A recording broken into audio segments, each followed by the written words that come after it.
기도하겠습니다. 거룩하신 우리 하나님 아버지요, 오늘도 용서받은 죄인들이 모여 하나님 앞에 이렇게 예배를 올려드립니다. 이 집회 가운데 함께하여 주시사 하나님 가던 길을 돌이키게 하소서. 내가 누구인지 알게 하여 주시옵소서.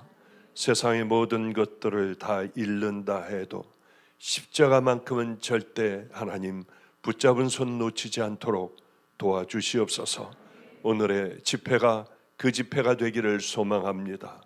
아버지여, 또 하나의 설교와 또 하나의 집회가 되지 않게 하여 주시고, 하나님 내가 거듭나고 새로워지며 이제는 주님의 기쁨이 되는 믿음의 길을 걸어갈 수 있는 능력의 집회가 되게 하여 주소서. 우리에게 평생의 기억이 남는 귀한 시간 되기를 소망하오며 예수님 이름으로 기도드렸습니다. 아멘, 아멘.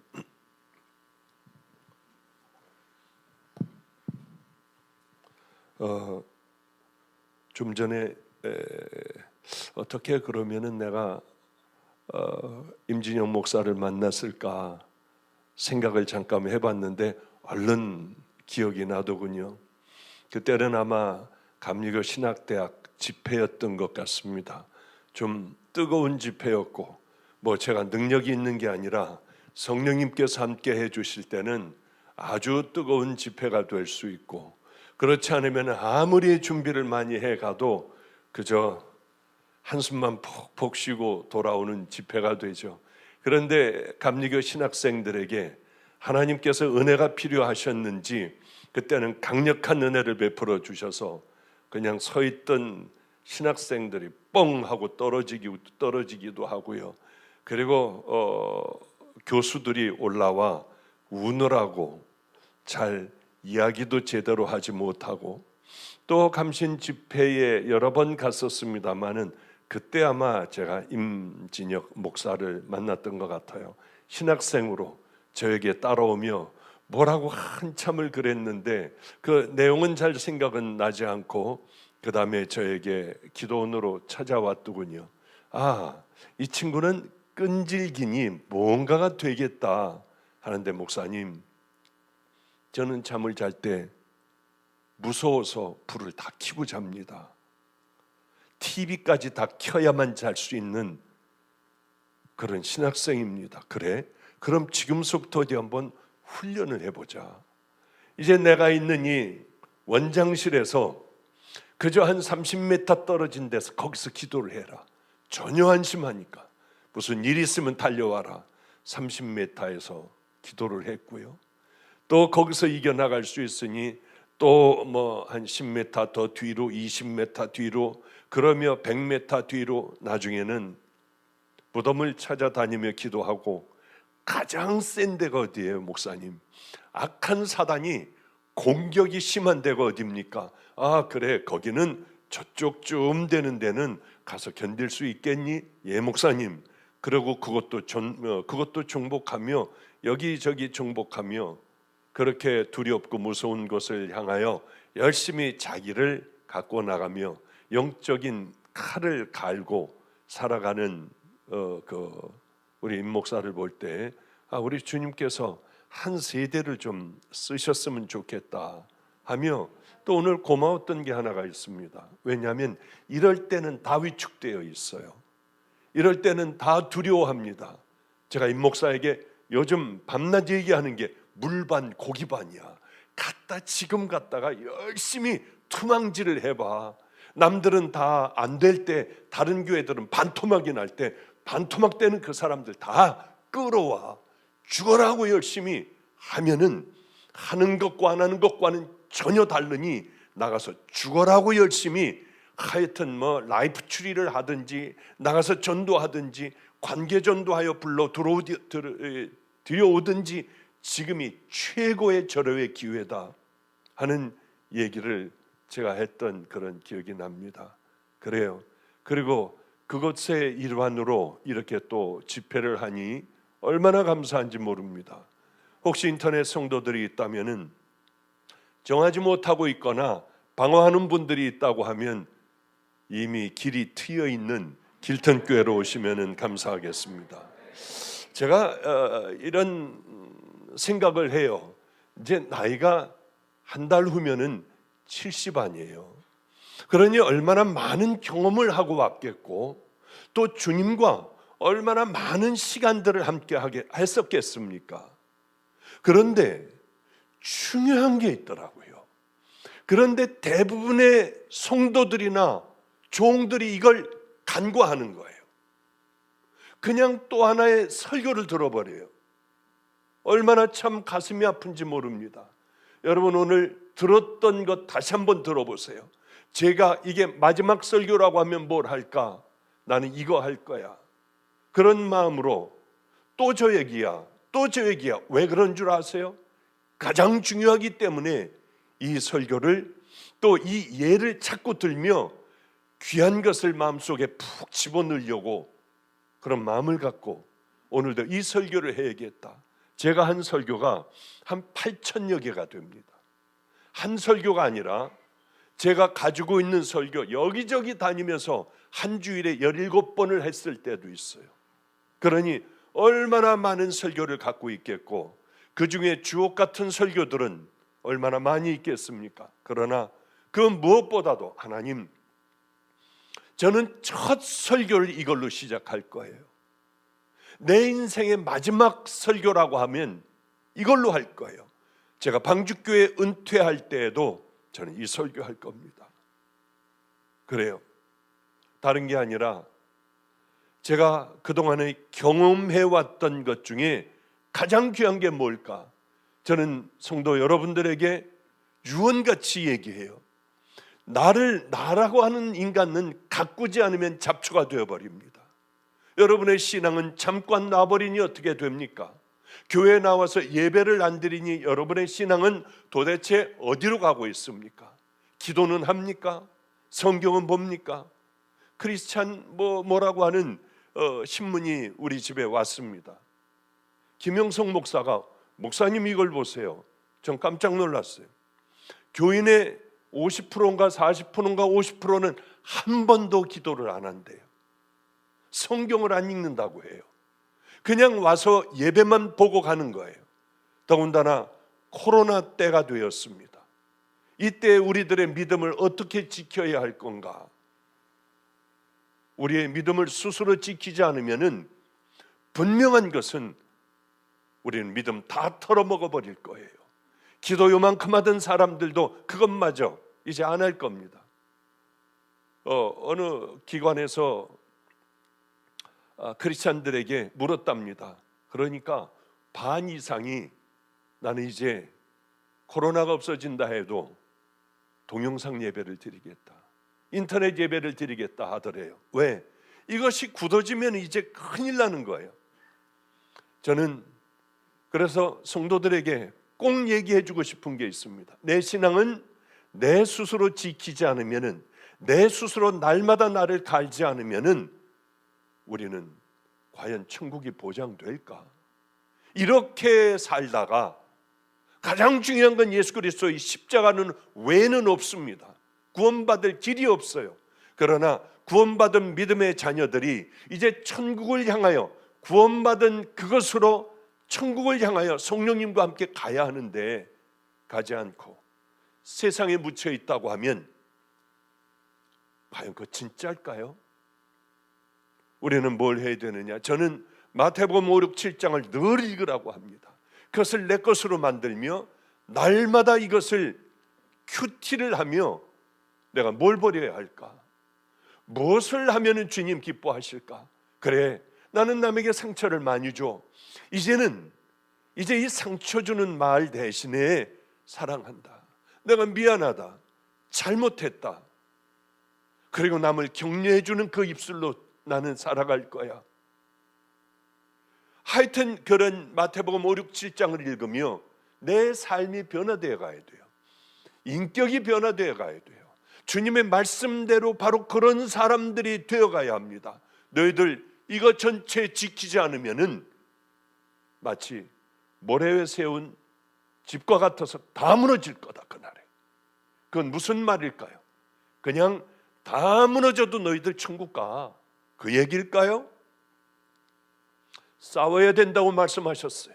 손이 범죄하면 찍어버려, 눈이 범죄하면 빼버려. 그러면서 너희들은 천국을 향해 걸어가야 돼. 예수님은 우리에게 달란트를 남겨야 해. 너희들은 이 땅의 빛과 소금의 삶을 살아가야 돼. 그렇게 싸우면서 살아가야 돼. 경고는 훈련해가면서 너희들 살아가야 돼. 너무나도 많은 말씀을 해주셨습니다. 그런데 이 땅에 과연 성도들이 얼마나 그런 삶을 살아갈까? 여러분들, 마태복음 5, 6, 7장은 보석 중에 보석이에요. 나를 깨버리고 그것을 내 마음 뼛속까지 깊이 담아 하루하루를 그렇게 이제는 살아가야 할 때예요. 이렇게 살아가다가 어느 날 여러분 갑자기 주님 앞에 가는 그런 사람들을 저는 너무나도 많이 봤어요. 준비가 되지 않은 사람들이요. 임진영 목사도 잘 알지만 그분은 평생 예수를 믿은 분이에요. 예배에 빠진 것을 못 봤어요. 새벽 기도서부터 시작을 하여 목요철이야 금요철이야 주일 예배서부터 빠진 적이 없어요. 그런데 어쩌면 그런 죄를 짓는지요. 무섭지 않았던 모양이에요. 제가 이렇게 물었습니다. 어떻게 여기까지 당신 왔습니까? 목사님, 처음에는 무서웠어요. 처음에는 두려웠어요. 그런데 10년이 지나고 15년이 지나고 20년 가까이 되니까 아무렇지도 않았어요. 그 오랜 기간 저는 이 죄를 저질러 왔습니다. 나중엔 아무렇지도 않더래요. 어느 날이었습니다. 얼굴이 노랬어요. 당신 왜 이러냐? 목사님, 전 보지 않아도 암이에요. 저는 고통 가운데 죽을 거예요. 저 같은 놈이 이렇게 암에 걸려 고통당하며 죽지 않는다면 하나님은 안 계세요. 빨리 병원, 쓸데없는 소리 말고 병원 가보라고 했습니다. 대학병원에 가니 담도암이었고 이미 몸에 꽉 차 있었어요. 고통이 얼마나 심했겠습니까? 그러면서도 그 죄는 계속됐었어요. 나는 암일 거야. 견딜 수 없는 고통 가운데에도 그 죄악을 저질렀습니다. 너무 충격이었어요. 우린 대부분 이렇게 생각하지 않습니까? 세월 좀 지나가면은 언젠가는 나 될 거야. 지금은 이렇게 살지만은 언젠가는 내가 하나님 앞에 바르게 설 거야. 그게 서집니까? 아니에요. 오히려 지금보다 못한 신앙을 가지고 우리가 하나님 앞에 서면 섰지 더 훨씬 더 좋은 신앙으로는 안 된다는 거예요. 훨씬 더 좋은 신앙으로 살아가기 위해서는 여러분들 마태복음 5, 6, 7장을 날마다 내 안에 넣어놓고 성령님과 함께 나 자신을 십자가에 못 박는 그 경건의 훈련을 하지 않는다면 정말 마지막에 아름다운 그 길을 걸어갈 수 있을까요? 그래서 이걸 하자고 하는 거예요. 그분은 이제 소천하게 되었습니다. 우리 임진영 목사서부터 전부 가가지고 그렇게 붙들고 기도해도 안 돼요. 목사님, 회개가 안 돼요. 그러면 점점 혼수 상태로 들어가며 이분이 한 얘기가 그 얘기였어요. 저 문 보여? 커튼이 다 쳐져 있는데요. 저 문이 혹시 보여? 저 문은 너무 좁아. 너무 좁아서 나는 절대로 저길 들어갈 수가 없어. 얼마나 이게 충격이냐고요. 찢어질 듯한 마음 아니에요. 목사가, 담임 목사가 얼마나 괴로웠는지 몰라요. 어떻게든 해보려고 애를 쓰고 엄청나게 비가 많이 오는 날 비를 쫄딱 맞아가면서 모든 목사들이 모여 주여 주여 외쳤지만 안 되더라고요.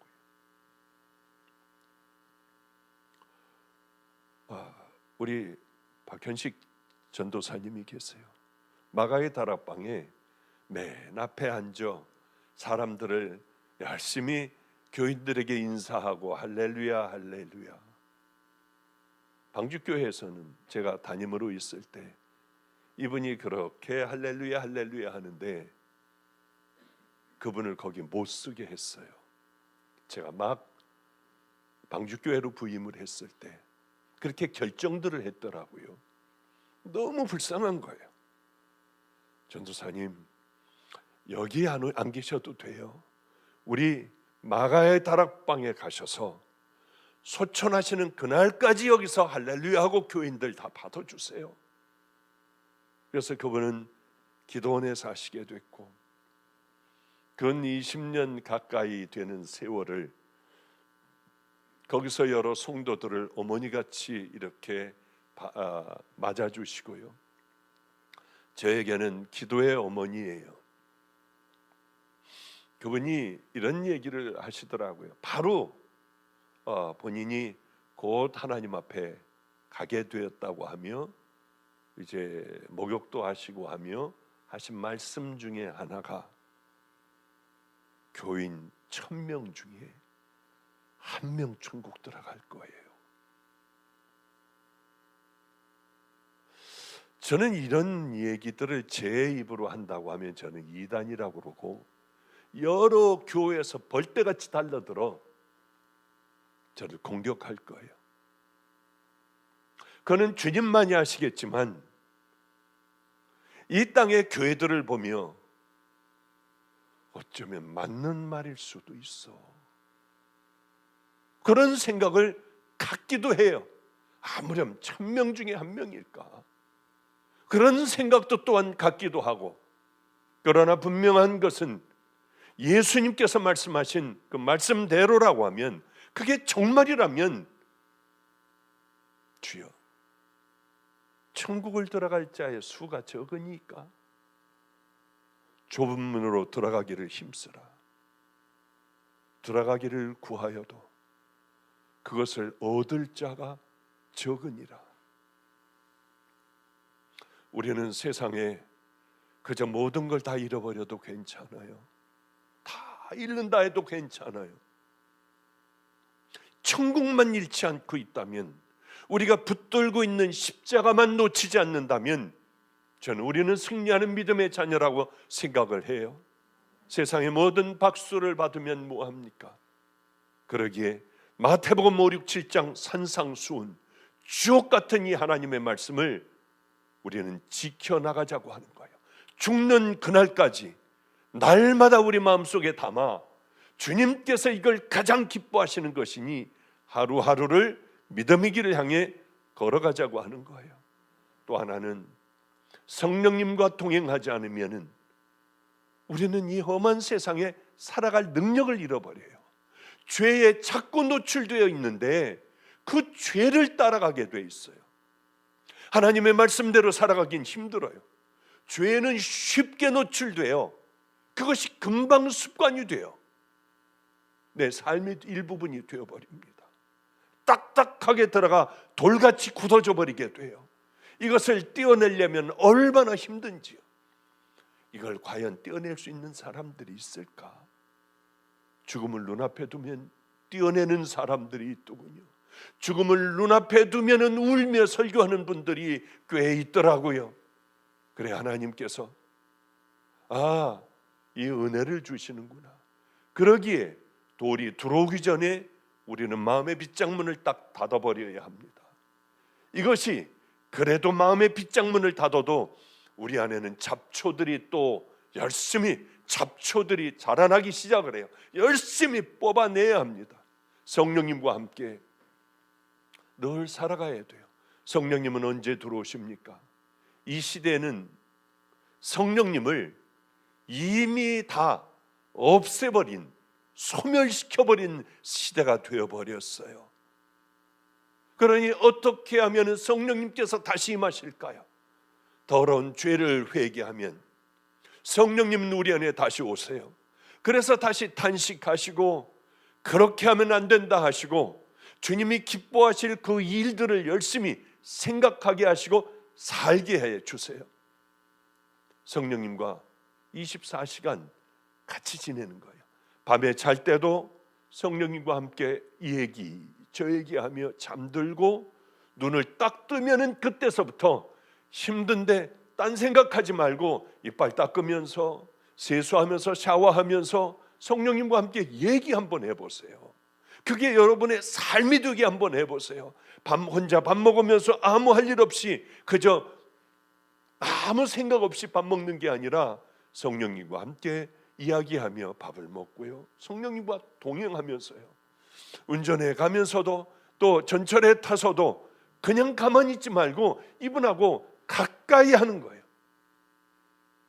마귀는 대적하고 성령님과는 가까이 하는 삶, 이게 얼마나 귀한지 몰라요.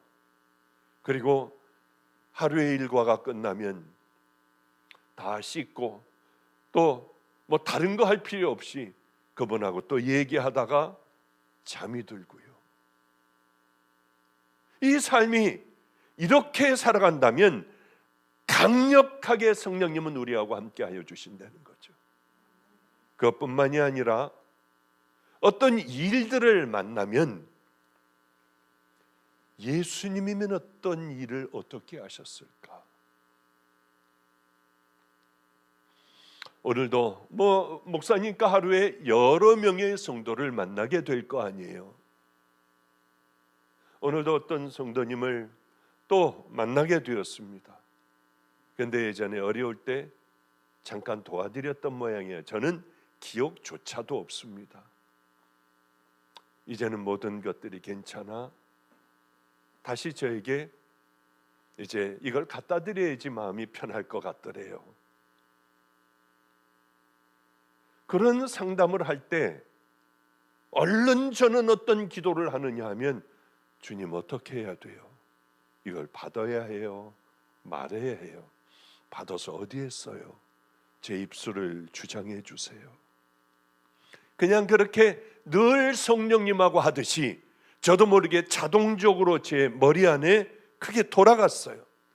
아니야, 흘려보내면 돼. 맞아.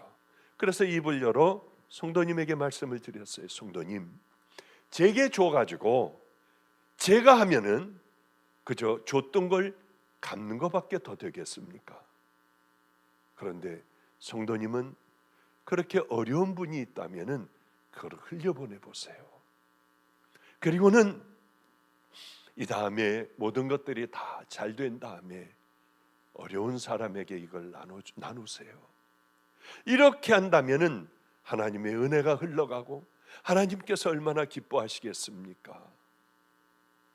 이제 그런 대답을 해드렸어요. 그게 뭐냐면은 이 성도님에게 가장 귀한 길이 뭘까? 주님, 어떻게 하면은 예수님께서 기뻐하실까? 그저 그런 일들인 거죠. 성령님하고 함께 대화를 하며 또 예수님이라고 하면 어떻게 하셨을까? 분명히 그렇게 하셨을 것 같아요. 이것이 흘러가도록요, 멈추지 않고 흘러가도록. 그러면은 참 아름답지 않겠습니까? 그래요. 그것뿐만이 아니라 내 스스로를 돌보며 자칫 이제 모든 것이 잘 되어 점점 올라가고 이 교회도 점점 사람들이 많아지고, 여기 보면은 정말 아주 잘 성장하는 교회예요. 얼마나 기분이 좋은지 몰라요. 이렇게 성장을 하면 목사에게 첫 유혹이 교만해지는 거예요. 나도 모르게 교만해지는 거예요. 어떻게 합니까? 어디에서 날 세워주지 않으면 기분이 나쁘고요, 죽도록 나하고 싸우는 거예요. 교만해지지 않도록 나를 자꾸 뒤를 돌아보며 가장 낮아지는 것이 뭘까? 사람들이 나를 오해하는 것, 나는 그렇지 않은 사람들인데 사람들이 나를 착한 사람들이라고 하는 것, 어떻게 해야 이걸 바로 잡아놓을 수가 있을까? 사람들이 모욕을 하면은 그래, 나는 그 모욕을 받을 만해. 그런 훈련을 하지 않는다면 한없이 교만해질 수밖에 없고 세상에 물들 수밖에 없고, 우리가 이 땅의 삶을 마칠 때에 저 문은 너무 좁아, 나 저 문을 어떻게 돌아가, 이게 말이나 되나요? 일단 한번 그렇게 되면 끝장나는 겁니다. 아무리 발버둥질 쳐도 여러분 거기서 나올 수가 없어요. 하나님 앞에 학을 써도요, 머리털을 다 뽑아내도 여러분들은 나올 수가 없어요. 한번 정해지면은 절대로 그것은 다시 돌릴 수가 있으면 얼마나 좋겠습니까? 만년 후에 나올 수 있다 하면 소망을 가질 수 있잖아요. 절대로 나오지 못해요. 그것은 이 땅에 살아가는 동안에 우리가 정말 십자가를 만났나, 십자가를 만났으면 성령님과 함께 그 길을 향하여 결국은 끝까지 좁은 길을 향하여 마지막까지 걸어가는 자들에게 주어지는 하나님의 큰 선물입니다. 이걸 놓친다면 말이 되겠나요? 1000명 중에 1명이나 들어간다고 하면 말이나 되겠나요? 그래요. 저는 그래서 마지막 유언으로 얘기할 것은, 제 유언은 이겁니다. 산상수훈, 성령님과 동행, 예수님이 뭐라고 하실까? 어떻게 하셨을까? 교만한 나를 십자가에 날마다 못 박아야지. 이런 부분이에요. 이건 제 유언입니다. 제게 강력한 영향력을 준 것 여러분 지겹겠지만, 우리 할아버님, 제가 목사가 될 줄은 몰랐어요. 상상하지도 못했어요. 술 냄새 풍기고 담배 냄새 풍기고요, 그러고 세상적으로 끄덕거리고 다녔으니까. 저만 보시면 술 담배 냄새, 늘 그런 제 모습을 보시면 할아버님은 늘 저를 보시지 않고 아파트의 베란다 밖을 이렇게 내다보셨어요. 저를 보면은 하늘나라가 가고 싶었던 모양이에요. 할아버님은 저 멀리 배는 나의 시온성, 오 거룩한 곳 아버지 집. 그리고 조그맣게 그렇게 찬양을 부르셨어요. 아마 장손이 하나님을 따르지 않으니, 세상에 빠져 있으니 빨리 하늘나라를 가고 싶으셨던 모양이에요. 지금 생각하면 미치도록 그리운 분, 내게 산과 같고 내 모든 것이 되시는 이제는 그분이에요. 천국에 가서 만나 뵈야, 할아버지 저 보셨어요? 제가 이렇게 살아온 거 보셨어요? 제가 이 길을 이렇게 해가지고 방주교회 마가의 다락방 길틈교회 가서도 예배를 드린 것, 말씀 전하는 것 보셨어요? 그 얘기를 꼭 물어보고 싶어요. 이 할아버님이 결국은 소천하시게 됐습니다. 그날 아무도 없었어요. 작은 아버님이 손톱을 깎아드리고, 제 기억으로요, 그것도 또 벌써 오래된 이야기라서요, 저는 물수건 가지고 할아버님을 닦아드리는데 퉁퉁 붓고 병원에서 혼수 상태이고 곧 소천하시니 일단 집으로 모시고 가라 해서 집으로 모시고 오셨습니다. 퉁퉁 부었어요. 할아버님은 혼수 상태였고 이대로 가신다고 다 얘기를 했어요. 할아버님과 저만 있을 때, 할아버지 저 어떻게 이 길을 가요? 6일 후면은 저는 목사 안수를 받아요. 그럴 때 할아버님은 막 깨어나시는 것 같더니 몇 시간 후에 소천하셨습니다마는, 사랑할 수 없는 것을 사랑하라, 용서할 수 없는 것을 용서해, 변명하지 마, 가장 낮은 자들과 함께 살아가. 이 내 말씀, 그때 마치 공기가 이상해졌어요. 이렇게 하면은 사사사사삭 하고 잡힐 것 같은 그런 이상한 기분이었어요. 성령님께서 물론 기가 막힌 시간, 평생 잊지 못할 가장 아름다운 저를 향하여 가르쳐 주시는 그 말씀이라고 저는 생각했습니다. 평생 가슴에 담아두었어요.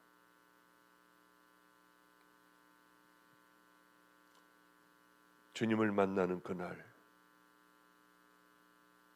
주님, 저 어릴 때에 교회에서 싸움투성이었던 목사의 아들로, 그때 그 싸우던 사람은 뭔가요? 우리 박전도사님과 비슷한 말씀을 하는 거예요. 가짜다. 가짜가 얼마나 많은 줄 아니? 저는 그때 가짜가 있는 줄 알았습니다. 얼마나 많은 줄 아니? 그렇구나. 우리가 얼마든지 잘못 믿을 수가 있구나. 여러분들은 하나님 앞에 감사하세요. 그래도 바른 복음을 전하는 목사 밑에 여러분들은 양육받고 있으니 하나님 앞에 이게 얼마나 감사한지 몰라요. 거짓된 복음, 복음이 아닌 복음을 이야기하는 것이 얼마나 많은 줄 몰라요. 그게 하나님 앞에 참 감사한 일이에요.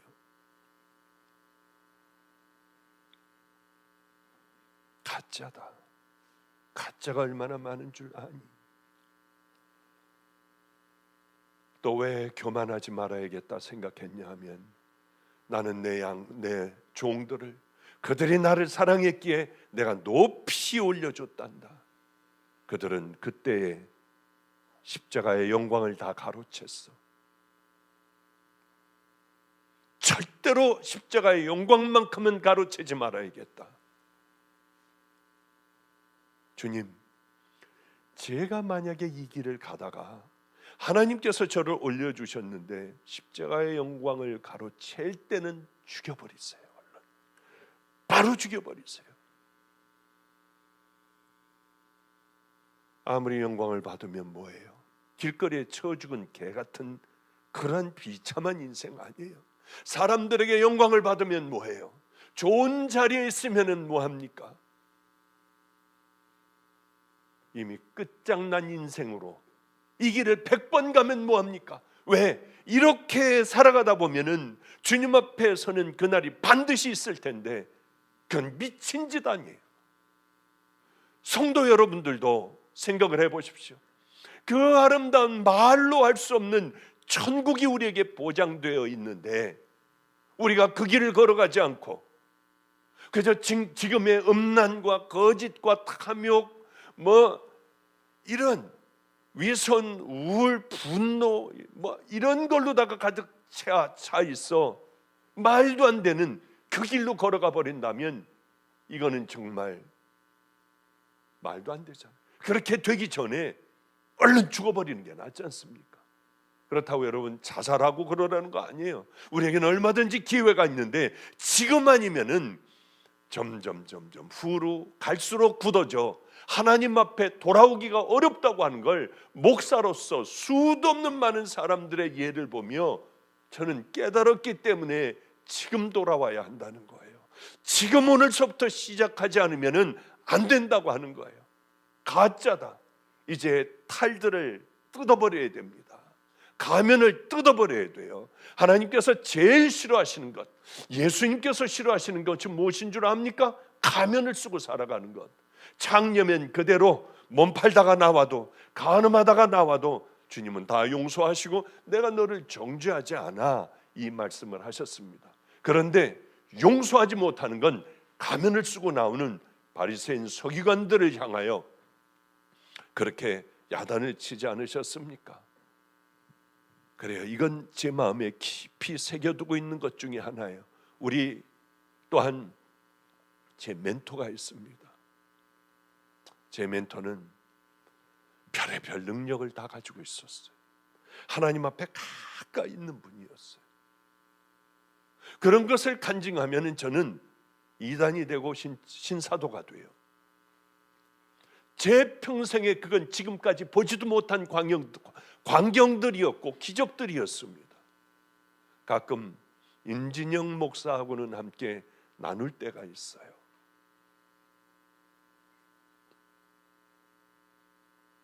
이분도 하나님 앞에 52살인가 3살에 하나님 앞에 가게 되었습니다. 한 달 전에 저를 만났는데 이렇게 얘기하더군요. 본인은 정확하게 30일 후에 하나님 앞에 가게 되었대요. 부르신대요. 정말 정확하게 한 달 후에 건강하던 분이 자다가 주님 앞에 갔어요. 오늘 만남이 나와의 마지막 만남이라고 하더군요. 전 농담인 줄 알았습니다. 사람이 그걸 어떻게 알아요? 그런데 눈이 많이 올 거래요. 정말 눈이 엄청나게 오는 그날 그분은 주님 앞에 갔습니다. 자다가 갔어요. 그래 소천하기 한 달 전에 제게 와서 하는 얘기가 있었습니다. 자긴 곧 간대요. 이 땅에서 아무리 뭘 어떻게 해봐도 영광을 받아도 다 쓸데없이 다 놓고 간대요. 부질없는 짓이래요. 그러니 양들을 천국으로 이르게 하고 그 양들에게 모든 것 각막이라도 띄워주고 갖다 다 나누고 우리는 빈손으로 천국에서 면류관을 받자고 했어요. 영광의 면류관, 의의 면류관, 생명의 면류관. 이것은 끝나지 않은 영원한 것이라고요. 잠깐 즐기다가 모든 것들 다 버리지 말고 우리는 그 영광의 면류관을 향하여 살다가 주님 앞에 와 천국에서 만나자고 했습니다. 그것은 제 마음속에 또 꽉 새겨졌어요. 그래서 저 나름대로 힘든 이제 좁은 길을 향해 걸어가기 시작을 했죠. 걸어가던 어느 날이었습니다. 그 힘든 모든 일들을 다 이제 끝나게 되는 그런 시점, 주님 만나고 한 13년 이 정도 지나갔을 것 같아요. 12, 13년. 지금은 이제 다 잊어버렸어요. 간증도 못해요. 왜냐하면 이게 정확하지가 않으니까, 나이가 많으니까 자꾸 이게 왔다 갔다 하는 거예요. 그거 언제 얘기지? 그런 일들이 되게 자주 일어나요. 그런데 하나님을 만나고 하나님의 음성을 듣는 법을 제가 배웠었는데 이 길을 걸어가면서부터는 모든 게 다 단절이 되었습니다. 그래서 힘든 길을 걸어갔어요. 그냥 정말 죽어라 하고 주님 만났던 그 기억을 하며 고통스럽고 어렵고 이 길들을 그렇게 걸어가던 어느 날이었습니다.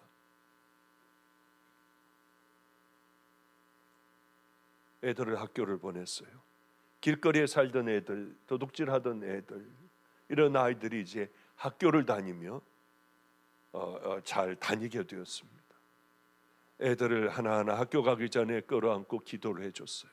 여러분의 자녀들이요, 기도로 키워야 해요. 그러면은 버려졌던 애들도 결국은 돌아오더라고요.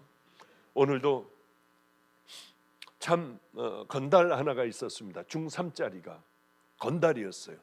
키도 어느 정도 있고 땅땅하고 싸움도 아주 잘해요. 여기 강한수 성도님 여기 다니시죠? 여기 아마 그 못지 않을 거예요. 얘는 중학교 3학년 때 그랜저 차를 딱 훔쳐가지고 그걸 가지고 이제 안성에서부터 저 충청도 쪽으로 넘어가는 거예요. 애가 얼마나 배짱이 있는지 칼하고 야구방맹이 이 뒤에다가 다 넣고요. 그런데 갑자기 좋은 차가 하나가 들어오는데 보니까 애 같은 애가 딱 이 건달 같은 애가 하나가 운전을 하니까 그거를 누가 봤느냐 하면 거기 술집하고 이런 건달들이 본 거예요. 우리 구역에 저런 게 누구야? 저놈 누구야? 그리고 따라왔는데 얘네들이 이제 그 안에서 우르르 나오니까 이놈은 혼자였어요. 중3 때요. 딱 문을 열고 칼 하나 차고 야구방맹이 딱 끌고 가니까 그 덩치만한 그런 녀석들이 다 도망가던 그런 애가 있습니다. 어저께 연락이 왔어요. 자기 아빠가 걘 또 박씨예요. 자기 아버지가 박보영 목사님이다 그러더래요. 맞아요. 내 다 아들 같은 애들이었으니까 그분을 만나고 싶다고 하더랍니다. 아주 걔도 말도 못하는 제 마음에 고통을 심어주고 그렇게 늘 교도소 갔다 나오고 교도소 갔다 나오고 하던 아이였어요. 이 아이가 저를 찾더래요. 혹시 강한수 성도님 같이 이렇게 또 구해질지 누가 압니까? 그래, 목요일 날 나를 찾아와라. 내가 마가의 다락방 집회니까 목요일 날 만나자.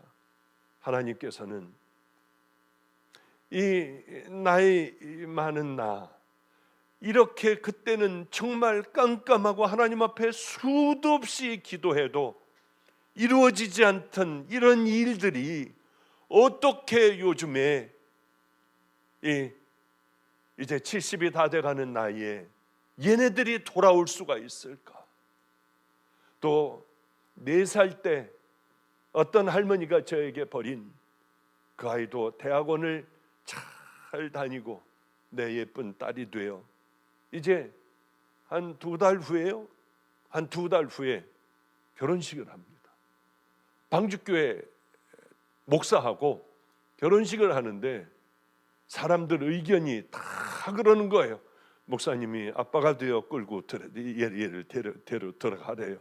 그건 자신이 없어요. 제가 그냥 주례사를 하는 거는 자신이 있지만은 얘를 데려가다가 괜히 찍찍 울기나 하면 어떻게 할까. 내가 그것도 많은 사연이 있으니까 하나님께서는 이제 내게 행복한 이 결말을 하나하나 맺게 해주시는구나.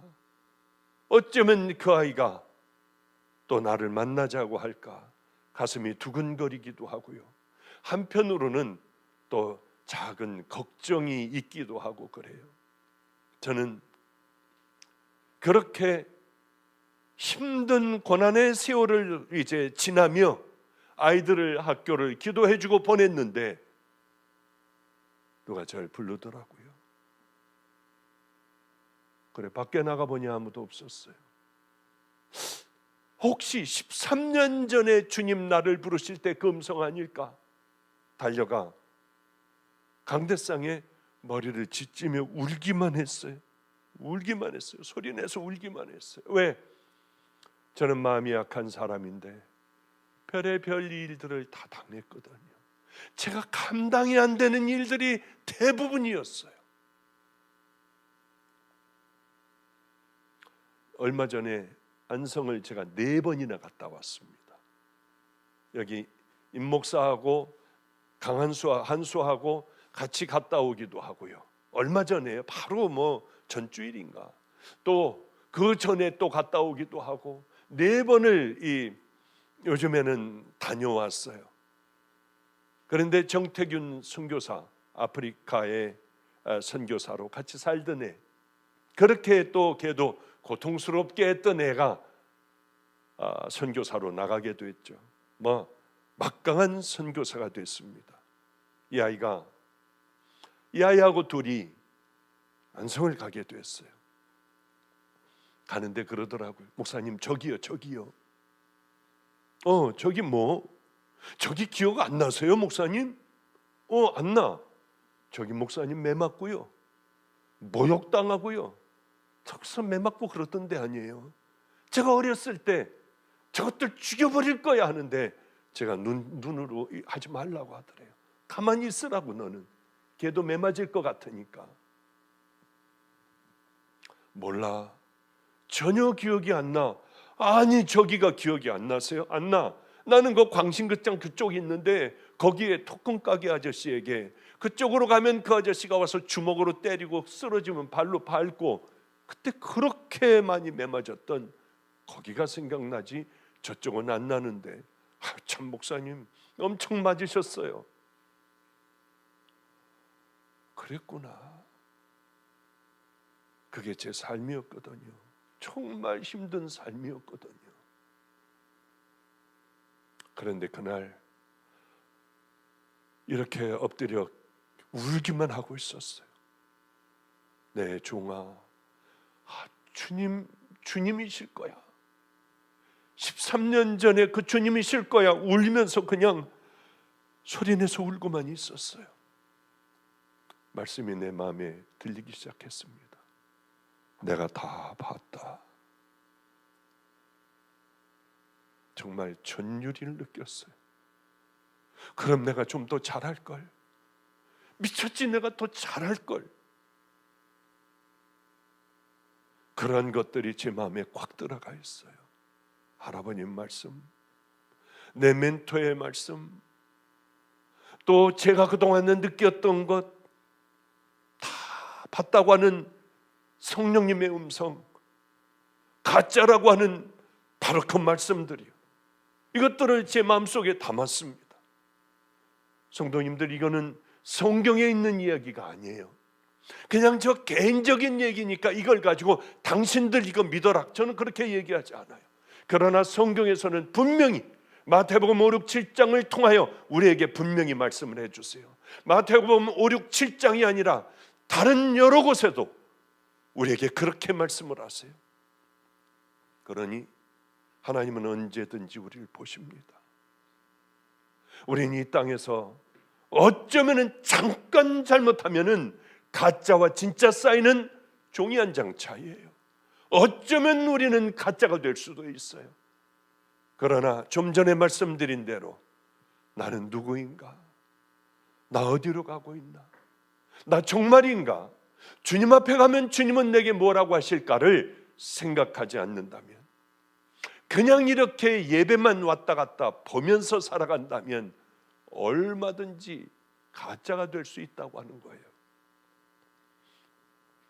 주님을 만나고 저는 산으로 들어갔습니다. 갈 데가 없었어요.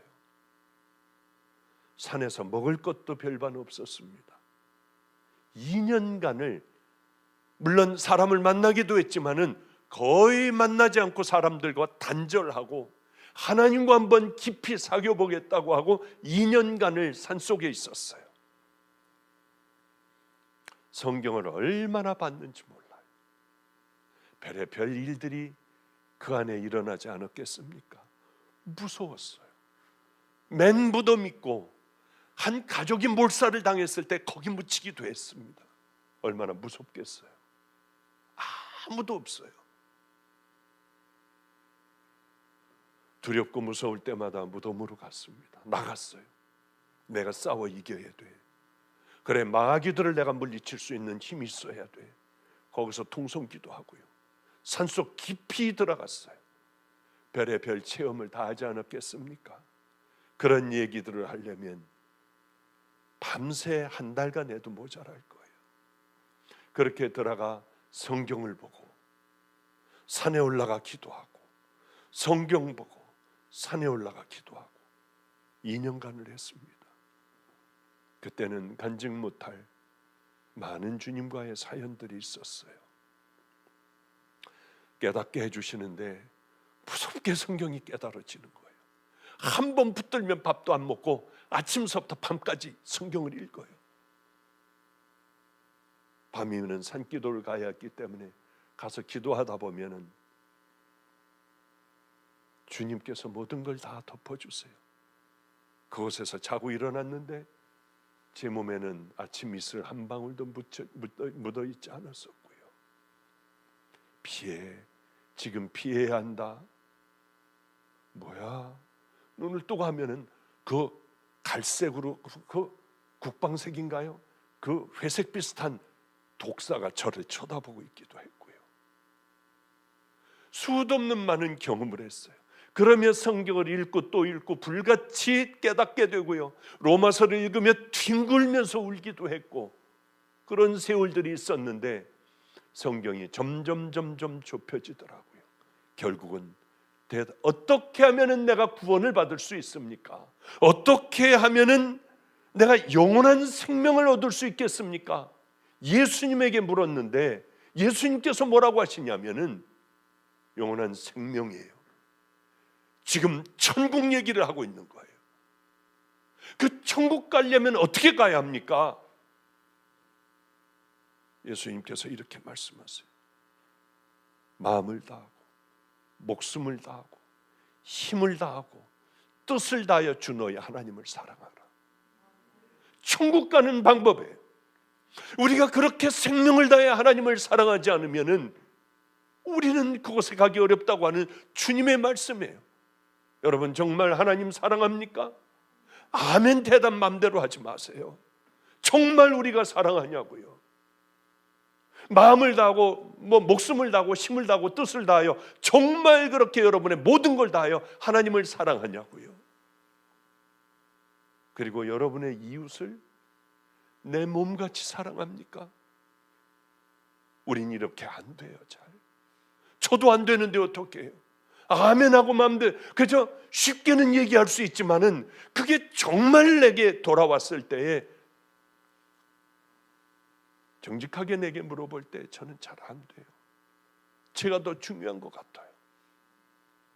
하나님에게 마음을 다하여 목숨을 다하여 제가 사랑 잘 못하는 것 같더라고요.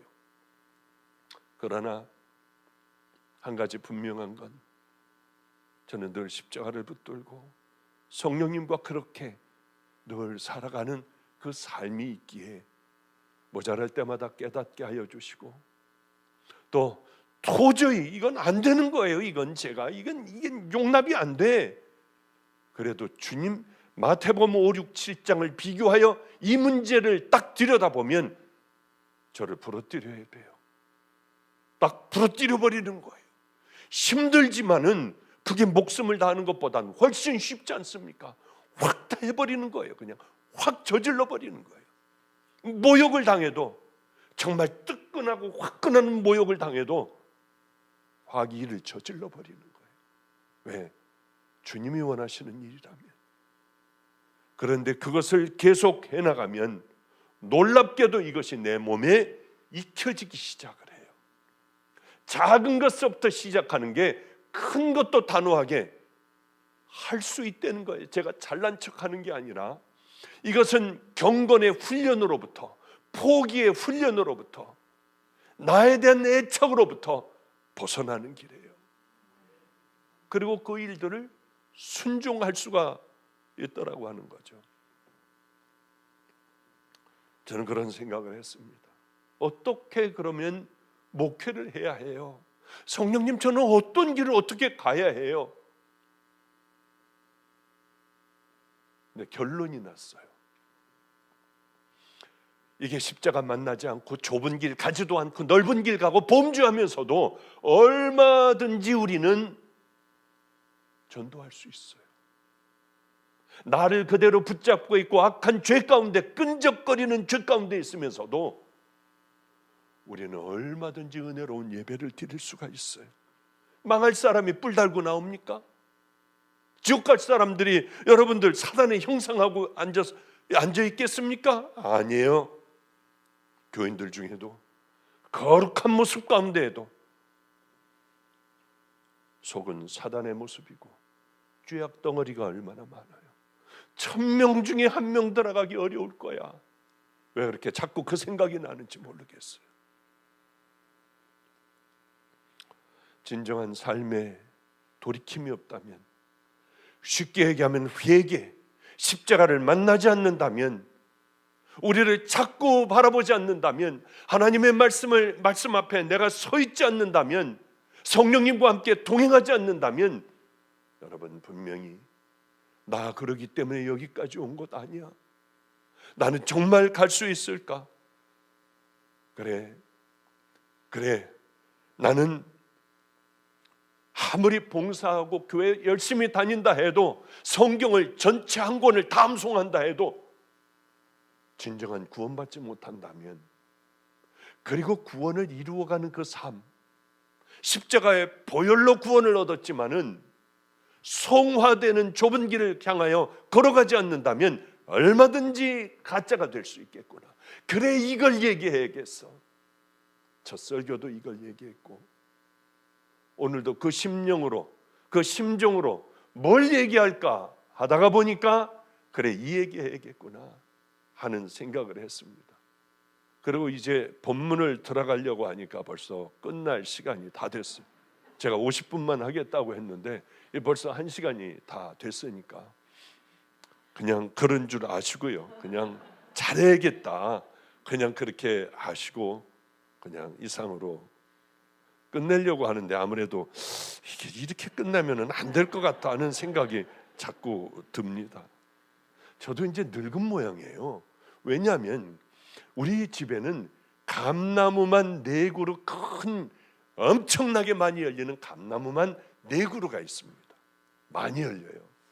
저는 열매를 좋아해요. 사과나무도 있고요, 대추나무도 있고요, 감나무도 있고 무화과나무도 있고, 하여튼 별걸 막 심어놔 버렸어요. 어머니는 항상 저거 다 뽑아버리고 꽃을 좀 심어서 아름답게 하지 뭘 그렇게 저걸 많이 심네요. 근데 이렇게 위에서 이렇게 바라보니까 사람들이 자꾸 감을 따가요. 저것들이 어떻게 남의 감을 저렇게 도둑질해 갈까가 아니라 재밌는 거예요. 제가 그래도 우리 집 걸 이렇게 따가고 얼른 따가지고, 또 어떤 사람들, 우리 주변에 유치원이 많거든요. 애들 거기다 놓고 따가지고 그러고 애하고 같이 가더라고요. 그런데 그게 예전에는 어떻게 남의 걸 저렇게 가져갈까 하는데 이제 나이가 먹은 모양이에요. 그 모습이 재밌어. 그리고 나무에는 까치뿐만이 아니라 이상하게 생긴 새들이 와가지고 감을 톡 쪼고 하늘을 바라봐요. 물 먹는 것 같이 톡톡톡톡 쪼고 하늘을 바라보는데 너무 이쁜 거예요, 애들이.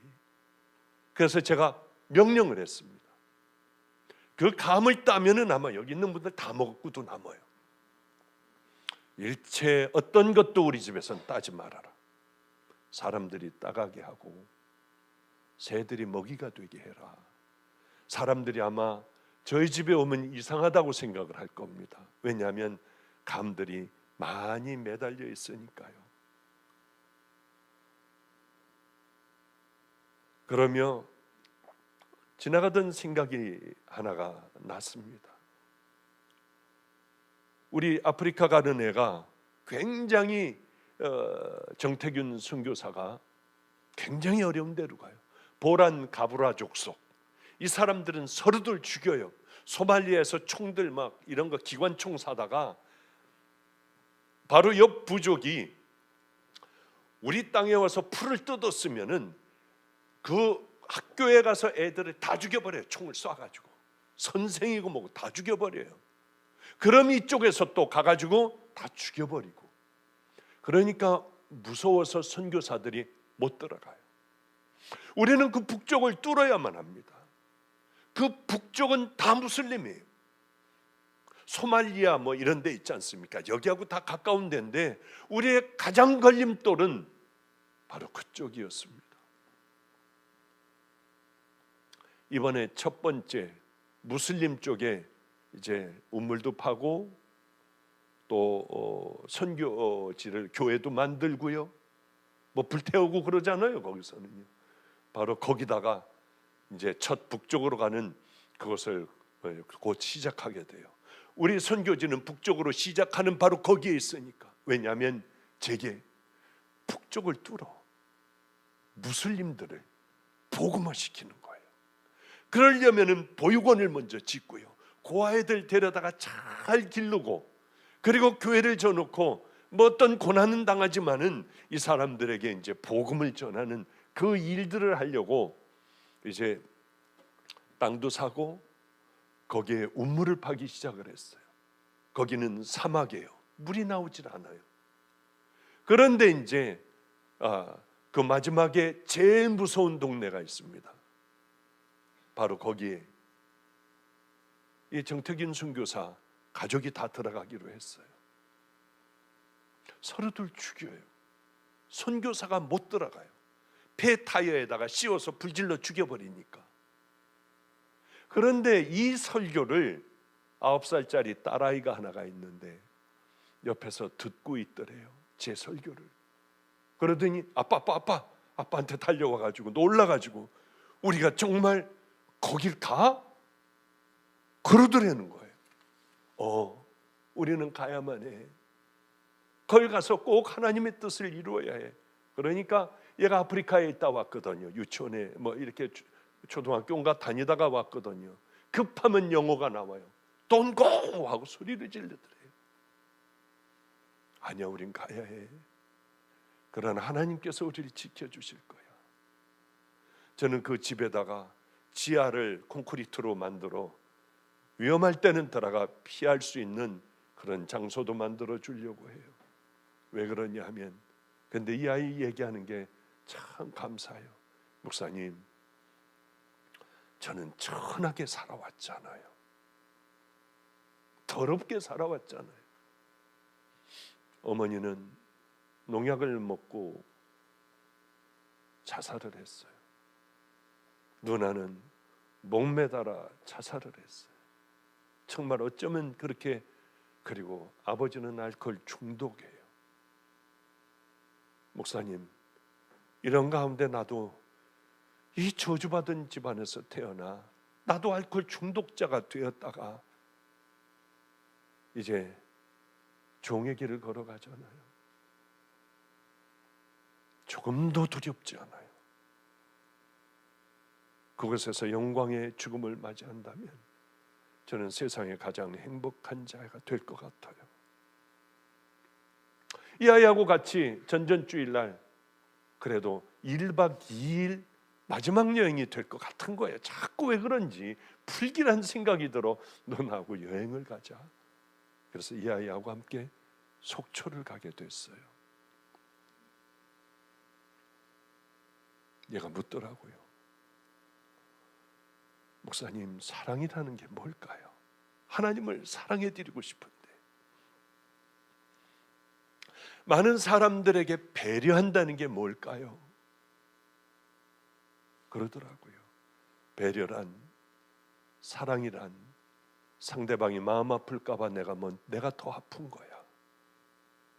상대방이 미안해할까 봐 내가 더 미안해하는 거야. 예, 목사님, 바로 어저께 카톡이 왔어요. 목사님, 사랑하고 배려란 그 사람을 위해 죽는 것 같아요. 제가 우리 예수님 위하여 꼭 배려해 드릴 거예요. 진짜 사랑해 드릴 거예요. 마음을 다하고 목숨을 다하고 힘을 다하고 뜻을 다하여 주 너희 하나님을 사랑하라. 맞아요. 우린 그렇게까지는 하지 못하잖아요.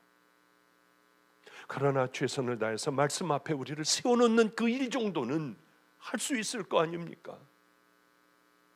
아침에 일어났어요. 떠나야 해요 벌써.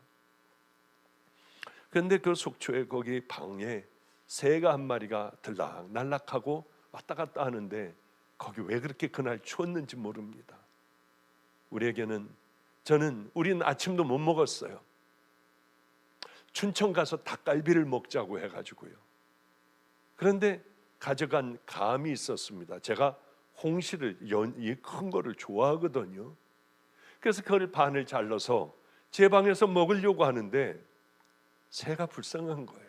아무도 보지 않는 가운데 나는 먹으면 끝나는데 새들은 아마 한 달, 두 달은 먹을 수 있을 것 같아요.